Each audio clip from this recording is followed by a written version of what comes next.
Be well. Okay, so feeling slightly inadequate at not 15, but still dyslexic, which is why I hate reading from these things. So names are not my strong point. But I'd like to welcome on our next speaker. And I've heard he's a power-packed energy speaker prior to lunch, so kind of like fasten your seatbelts from that perspective. Greg is the Vice President of Experience Design at Maritz Global Events. For more than 30 years, so not in the youth bracket, just like me, has been dedicated to creating messages and experiences that move people. Applying the latest in neuroscience, so some people will enjoy this from the table in front, to help transform the designs and delivery of exceptional meetings and event experiences. I know every association in the room has to try and create that for your members, to try and create that memorable wow moment, that experience that lasts a lifetime, the one that they always refer back to. So let's put our hands together and welcome Greg to be able to share his ideas and experiences and lead us up to lunch.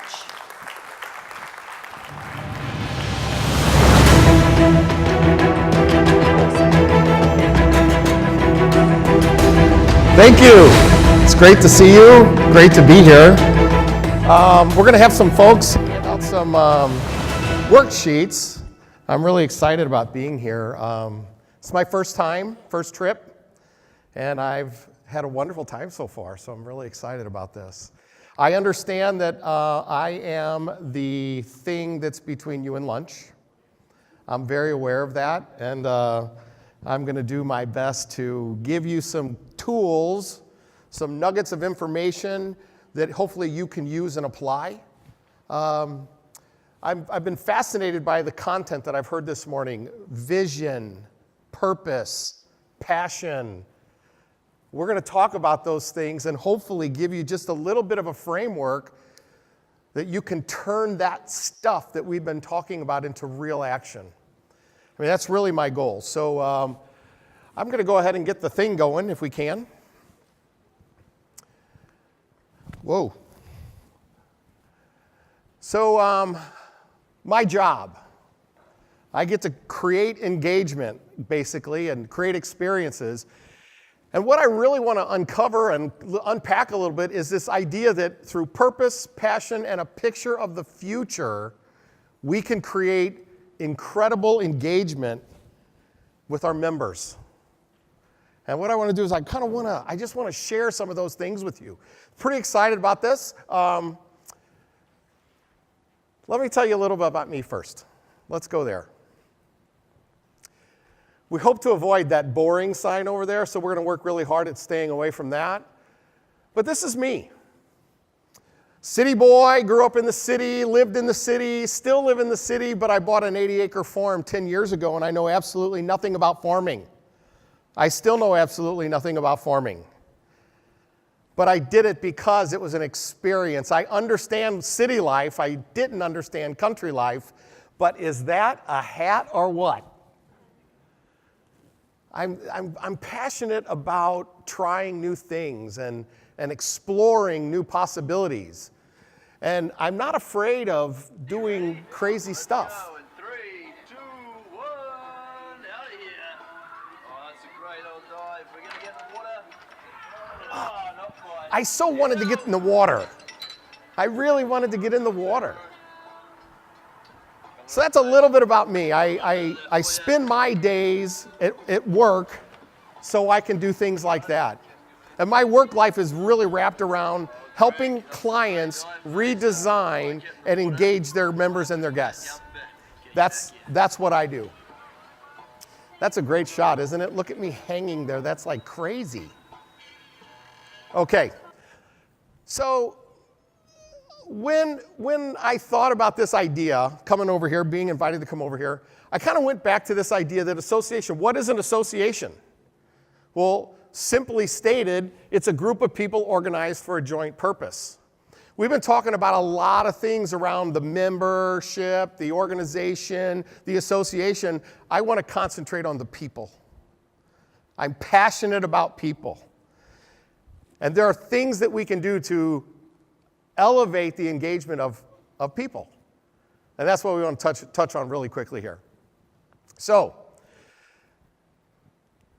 funny thing that's going on. People are changing. There's a change in direction. They're behaving differently. And I think that's a key that we need to unlock, okay? So back in 2012, May of 2012, American Express published a study that they had done on travelers, consumer travelers. And they basically said that 48% of travelers are seeking more meaningful experiences. They're looking for substance. People were looking for more. It wasn't enough. Kind of an interesting thing. So what's that have to do with anything? Well, in November of 2012, Andy Hines publishes this book, Consumer Shift.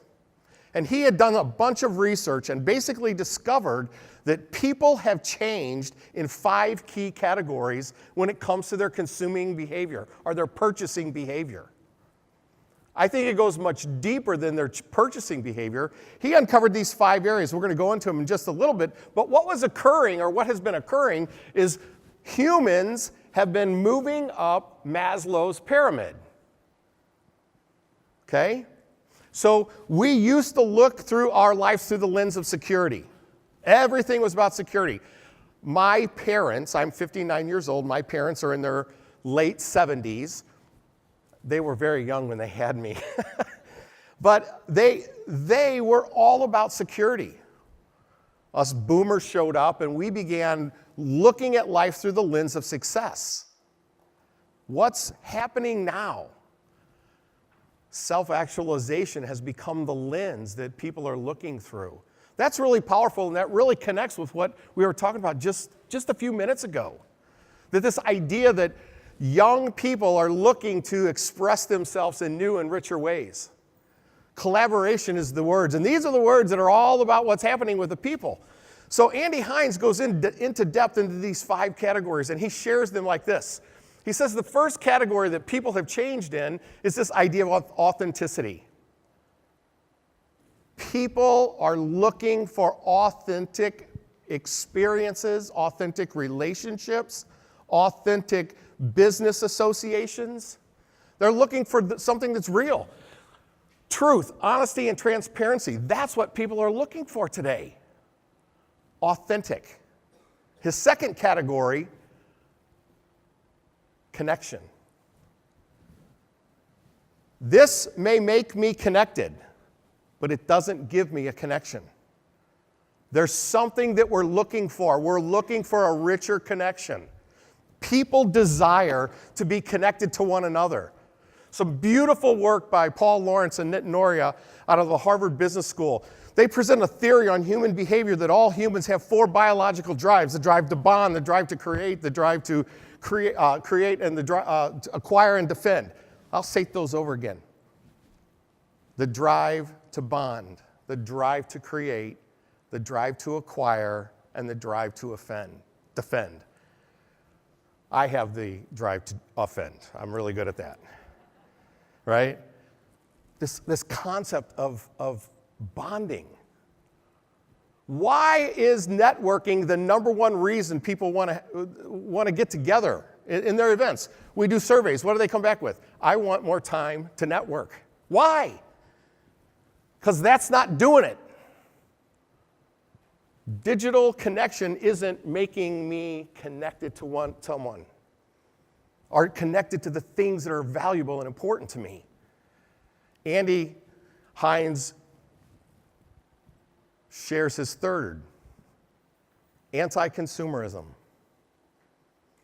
It's not about things, it's about our experiences.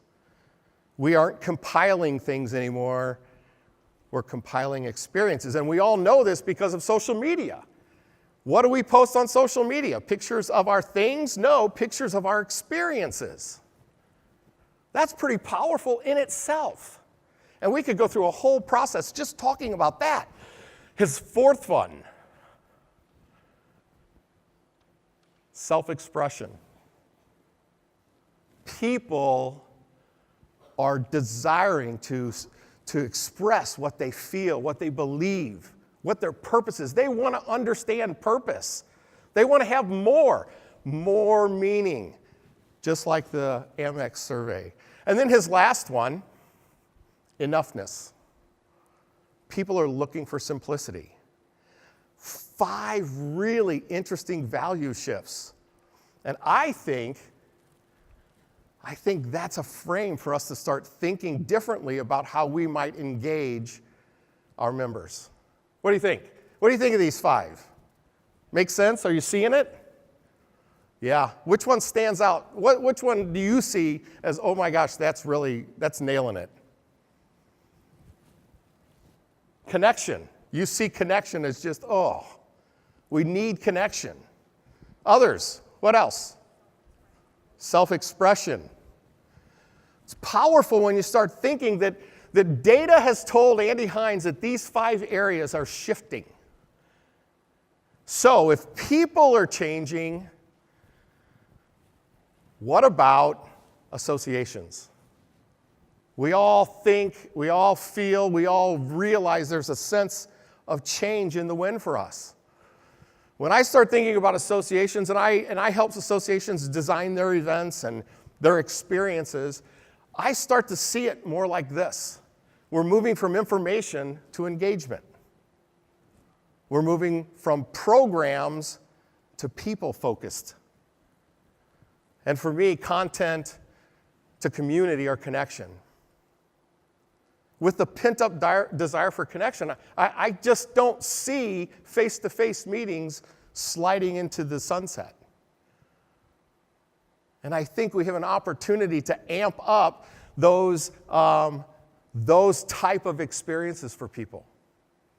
Okay, so if that's what's before us, what are we going to do about it? Well, for me, I think we need a different frame for thinking. And the frame that I love to use is this design thinking model from Jean Liedtke at Darden Business School. And she basically lays out this approach to redesign. What is, what if, what wows, what works. And the what is phase is all about understanding current state. And we just very quickly just scratched the surface of 5 areas of current state that are changing. So what would we do next? We would take that current state insight and we would say, what if? What might we do? How might we change the dynamics and re-engage people? Re-engage our customers, re-engage our members. What might we do? I have an idea, and that's really what I want to share with you. So I really feel like there's 3 areas that we could learn and shift based on the current state that we just talked about. And those 3 things are purpose, passion, and a picture of the future. Purpose, passion, and a picture of the future. If we can reformulate, remodel those things, perhaps we can re-engage our members, our customers, our guests. So what I want to do is just kind of dive into each one of those. The form that was handed out is a worksheet that you can use. You're welcome to kind of work along with me. Take it home, make a paper airplane out of it, do whatever you want. But I really believe that these 3 things can help shift the overall engagement problem that we may be having. So let's talk about purpose. Purpose for me is all about discovering why. Why? Why do we do what we're doing?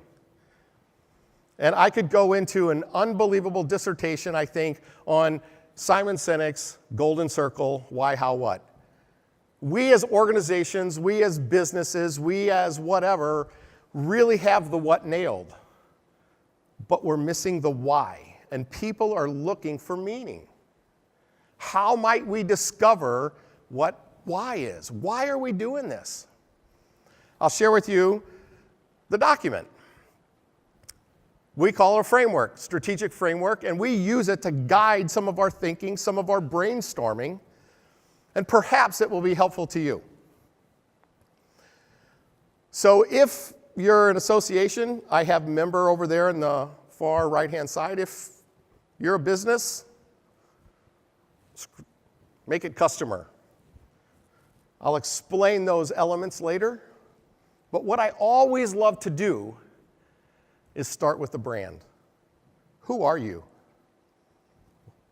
I believe that every experience your organization creates with your members is an expression of your purpose and values. If you say the members are the most important and their experience isn't, that's a problem. How do we align that? What I'd love for you to do, if you want to play along with me here, is take a second, and in that area right there, just write the name of your organization, your business, your association, whatever it might be. Scribble it in there. Give it a name.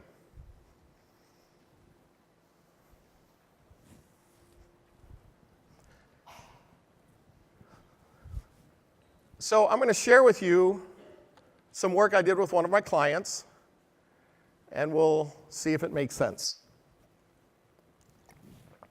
Okay. I did some work with the International Association for Advancing College Schools of Business. That was their old brand.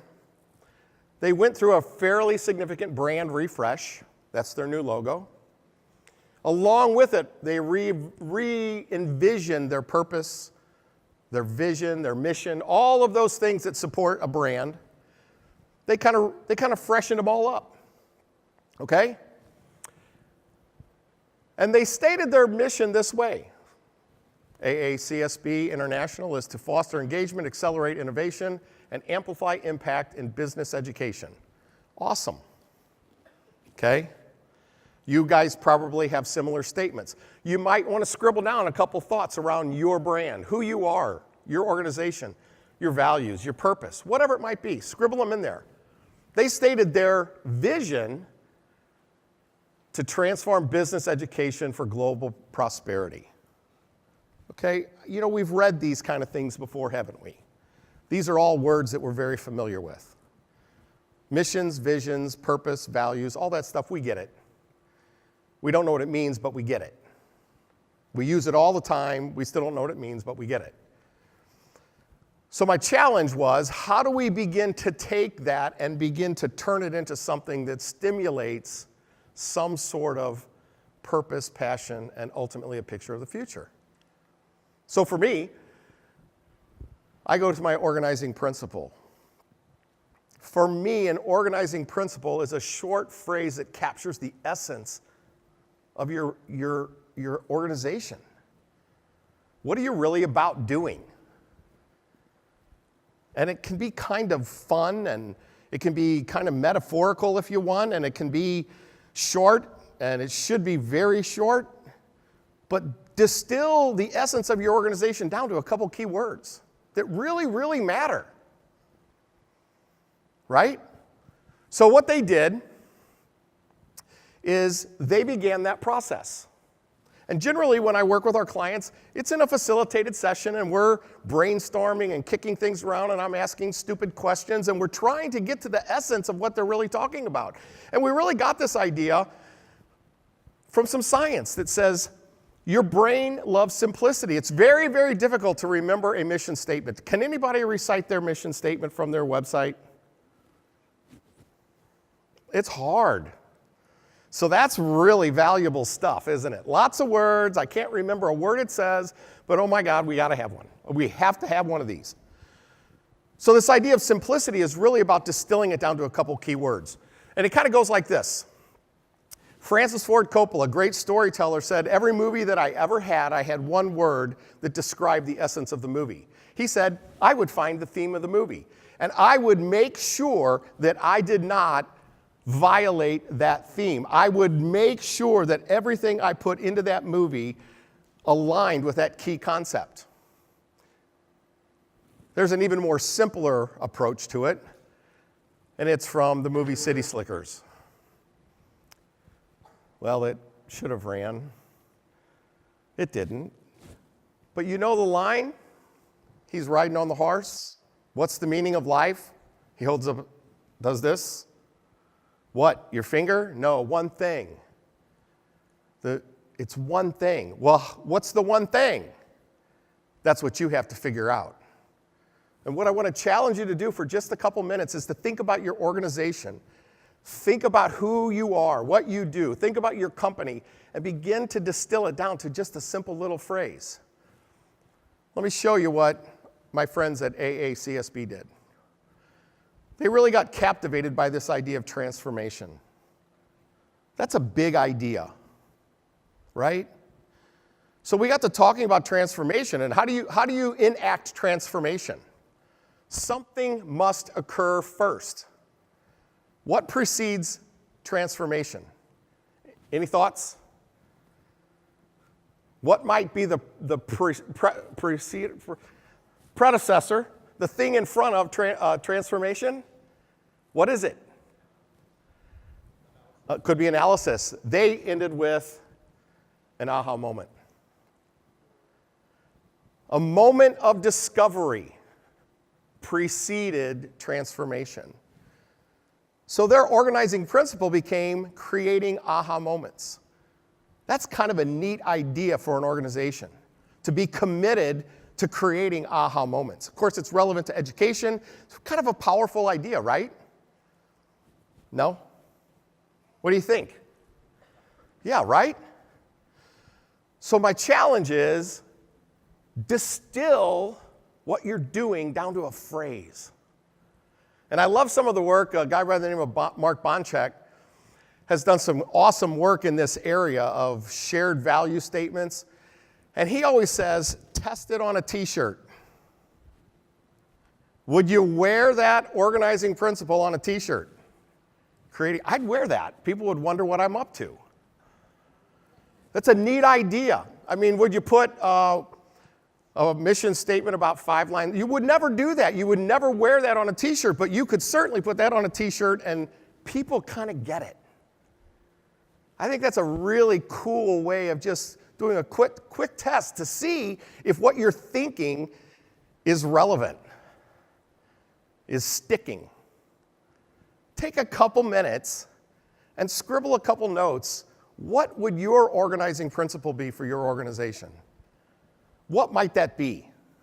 I'll give you a minute or two, and we'll see if anybody would be willing to share what they come up with, okay?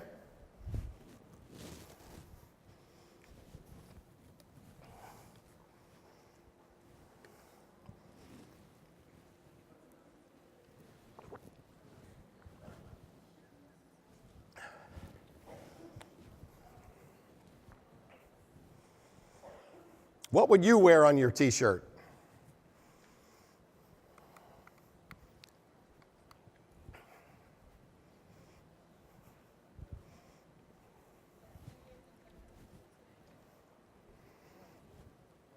Anybody have one? Yes, sir. Trust is my currency. That's fabulous. Tell us a little bit about the organization. Could we get a mic? How do we do that? So we are human factors and ergonomics. And what we do is basically taking whatever is being designed to be suitable for the human use, whether it is a system or a product. So we want to have whatever we are involved with to be trustworthy. Awesome. And accepted as the reliable standard that can be just like the sheet story, how that became a standard. Very cool. Trust is my currency. Well, I love that. Anybody else have one they want to share? While typically speaking, when I do this, it takes an hour or so to get a group of people to consensus on a single organizing principle. So the fact that I just gave you maybe 2 minutes, that was really good for 2 minutes. That was like super good. So, But the idea is exactly that. Distill it down to a simple little phrase, and I think that's a powerful one to put on a t-shirt. Trust is my currency. Trust is our currency. So with that, you kind of end up with this idea that you have this organizing principle sitting underneath the brand. Here's all your brand statements, all your brand values, all that stuff, and this simple little phrase sitting underneath it. Trust is my currency. Okay. What next? I guess I think we need to play with the thing over there. Sorry about that.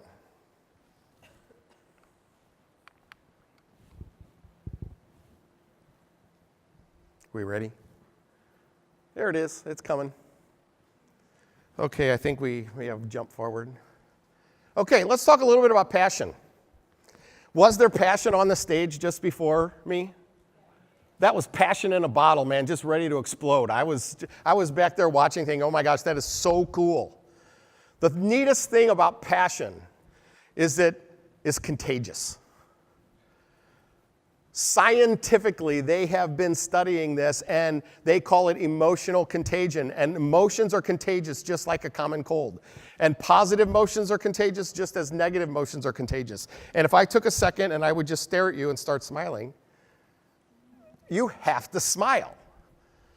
Have you ever walked into a room, a meeting, and everybody was angry? And you walked in the door and you felt what? Anger. Emotions are contagious. When she was talking, what were you feeling? Hazel said she had goosebumps. That's emotional contagion. We need to use that. We need to use the power of emotions to drive people. So I'm challenging you as an organization, find your voice.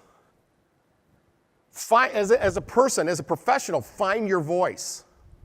I have a voice. You're getting it. It's a little raw, it's a little rough, but it's who I am. Live into your voice as an organization. Be your voice. It's okay. The next thing I would challenge you to do is to create your language. Each organization has a language. And if you can get everybody speaking the same language, guess what? You're going to move.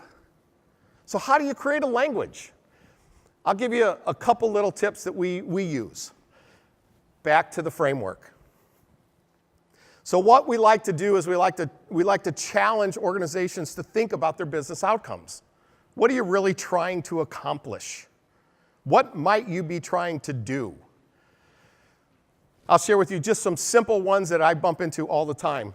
I want to grow my attendance year over year at my meeting. I want to grow my attendance. I got to get more people to come. Another one that we see a lot, drive member engagement, increasing commitment and volunteerism. We could turn that into a very measurable, trackable outcome. Third one, drive business school transformation throughout the entire ecosystem. So we begin to define what you want. But the big question or the big transition happens when you take it to the other side of the document, okay? And that's this idea of impressions. What are the member impressions? What do you want them talking and saying and recounting? And it kind of goes like this. So you take the business outcome, increase attendance by X% year over year, driving revenue and positive margin growth. Great business outcome. What impression do you need to create in that event to make that a reality? You got to create this concept that it's worth it. You're delivering value that they're looking for. All of a sudden, we begin to formulate some language. You might, on this one, it's my organization. How do you get somebody to say, that's my organization? When somebody says something is mine, they defend it. That's a powerful thing. If you can get people talking about your organization in the terms of it's mine, They will defend what is theirs. How do you turn over ownership to your members? That might mean we're building community. Last idea. It's powerful to see academia and business working in a partnership to bring about positive change. Maybe that's collaboration. But what you're beginning to do is create a lexicon of terms and phrases and impressions that you can use to talk about your organization. Right? So, kind of a nice little exercise to start helping frame that up. And you can go as deep as you want. But the idea here is to speak with passion. So if we have our voice, we've defined our language, we've got to light the fire of passion. And there's some interesting things that are being done around passion, especially as it relates to vision statements. So passion is really well connected to this idea of picture of the future. There's some work by a guy by the name of Dr. Drew Carton at Wharton University. And he's been studying mission statements in particular and vision statements. And what he's come to is this idea that if you use image-based words instead of the traditional business rhetoric, you have a much greater opportunity of galvanizing agreement and getting people to move forward because they see it, not just read it.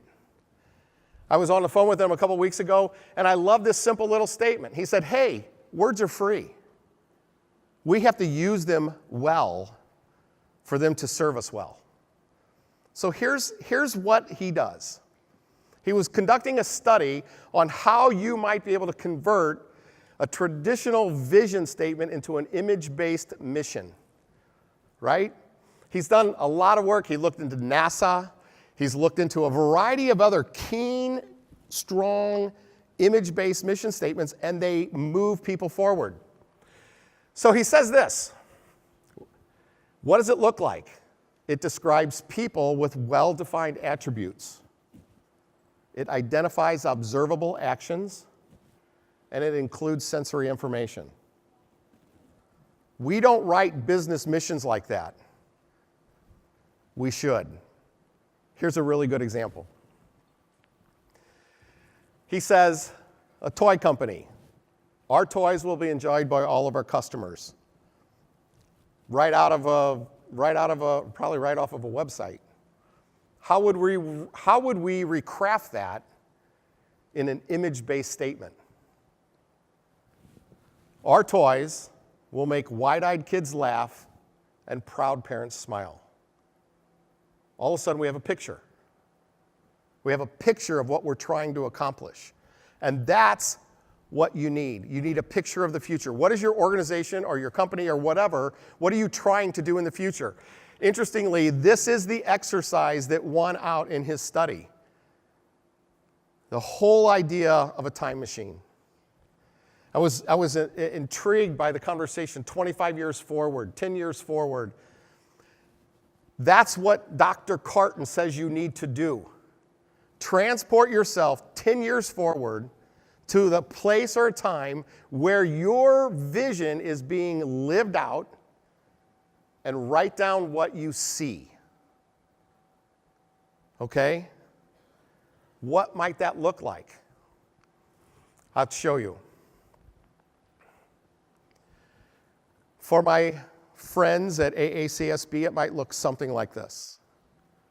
I see business school students and graduates happy and deeply engaged, immersed in their relevant and real-world education, fulfilled in their work, impacting the world with their hands busy at work, creating success around the globe. The idea is to turn all of that into an image-based phrase that people can read and see a picture of what they're going after. Does that make sense? So what I would like to do is kind of leave you with those three things. This idea that purpose, an organizing principle, a distilled, simple phrase about what you're really doing, is the first step, followed pretty quickly by identifying passion by 3 things. Find your voice, create your language, and light it on fire, and then take time and write an image-based vision, something that when people read it, they see a picture in their mind and can act on it. So those are my thoughts. Super appreciate your attentiveness, and I think we're ready for lunch. Oh, I'm supposed to make this.